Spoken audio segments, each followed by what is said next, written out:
સુરત શહેરના ward number 18 માં ચૂંટણી પ્રચાર દરમિયાન આમ આદમી પાર્ટી અને ભાજપ વચ્ચે તંગસ્થિતિ સર્જાઈ છે।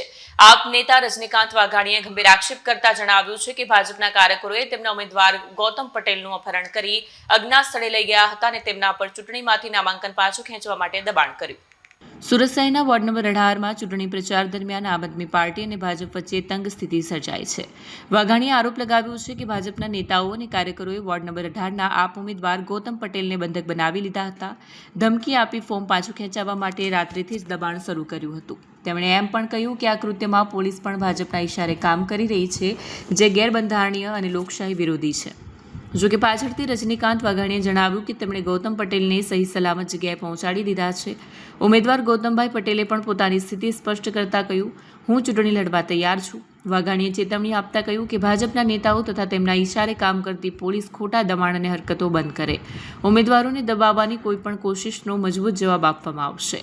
આ મામલે હાલ સુધી ભાજપ અથવા પોલીસ તરફથી કોઈ સત્તાવાર પ્રતિક્રિયા મળી નથી। જોકે સ્થાનિક પોલીસ સૂત્રોએ જણાવ્યું છે કે તેઓ ફરિયાદના આધારે તપાસ કરશે। આ ઘટનાએ ચૂંટણી પંચનું ધ્યાન ખેંચ્યું છે અને આગામી કલાકોમાં આ મામલો વધુ તાગ લેવાની શક્યતા છે।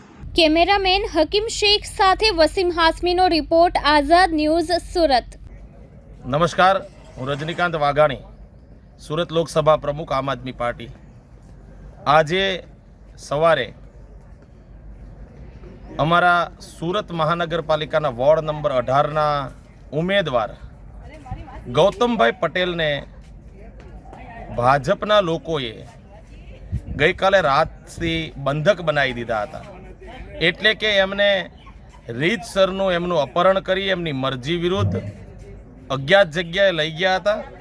ગઈકાલે સવારથી ખૂબ પ્રયત્નો થતા હતા એમના ફોર્મ પરત ખેંચવા બાબતના, પણ માનનીય ગૌતમભાઈ પટેલ મજબૂત મનોબળના વ્યક્તિ હતા અને એ એવું કહી રહ્યા હતા કે જનતાની સેવા માટે હું તો આ મેદાનમાં ઉતર્યો છું તો લડીશ, પણ ગૌતમભાઈ ડરી જાય, ગૌતમભાઈ ફોર્મ પરત ખેંચી લે માટે ભાજપના તમામ નેતાઓએ ખૂબ ખરાબ રીતે દબાવવાની કોશિશ કરી, ડરાવવાની કોશિશ કરી। પણ સવારમાં મને જાણ થતાં હું એમની શોધખોળ કરતાં કરતાં અડાજણ સ્થિત પહોંચ્યો અને ત્યાંથી ગૌતમભાઈ એક ફોર્ચ્યુનર ગાડીની અંદર એક ભાઈ એમને બેસાડીને જતા હતા, એમને મેં રસ્તાની અંદરથી ઊભા રાખ્યા અને મને ગૌતમભાઈએ એવું કીધું કે હું ચૂંટણી લડવા તૈયાર છું, ભાજપ દ્વારા મને ફોર્મ ખેંચવાની ધમકીઓ આપવામાં આવે છે અને એમને મેં ત્યાંથી મારી ગાડીમાં બેસાડ્યા અને અત્યારે એમને સહી સલામત રીતે એમના પોતાના સ્થળ ઉપર હું લઈ આવ્યો છું।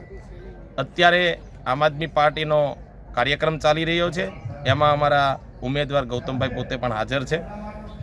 આ ભાજપની આખી આ જે ચાલ છે એ આમ તો ઘણા વર્ષોથી હવે એમની ટેકનિક બની ગઈ છે, પણ એ એક સમયની કોંગ્રેસ હતી કે જેમાં પ્રતિકાર નહોતી કરતી, આમ આદમી પાર્ટી છે।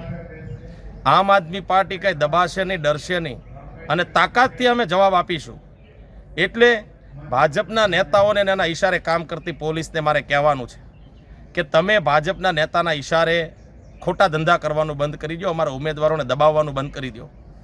પોલીસ તરીકે તમારી ડ્યુટી અને ફરજ છે, નિભાવો અને સારું કામ કરશો તો અમે સલામ કરીશું તમારી ડ્યુટીને।